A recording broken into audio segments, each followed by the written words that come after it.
ईशानां जगतोऽस्य वेङ्कटपते विष्णो परां प्रेयसी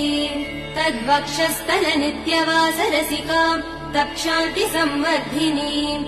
पद्मालङ्कृतपाणिपल्लवयुगाम् पद्मासनस्ताम् श्रियम् वात्सल्यादिगुणोज्ज्वलाम् भगवतीम् वन्दे जगन्मातरम् ईशानाम् जगतोऽस्य वेङ्कटपते विष्णो पराम् प्रेयसी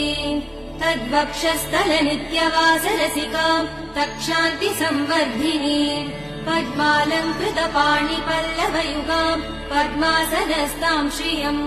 वात्सल्यादिगुणोज्ज्वलाम् भगवतीम् वन्दे जगन्मातरम् श्रीमन्कृपाजलनिधे श्रुत सर्वलोक सर्वज्ञ शक्तनत वत्सल सर्वशेषिन् स्वामिन् सुशील सुलभाश्रित पारिजात श्रीवेङ्कटेश चरणौ शरणौ प्रपद्ये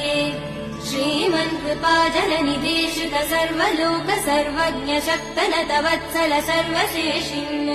स्वामिन् सुशील सुलभाश्रित पारिजात श्रीवेङ्कटेश चरणौ शरणौ प्रपद्ये आनूपुरार्पित सुजात सुगन्धि पुष्प सौरभ्य सौरभगरौ समसन्निवेशौ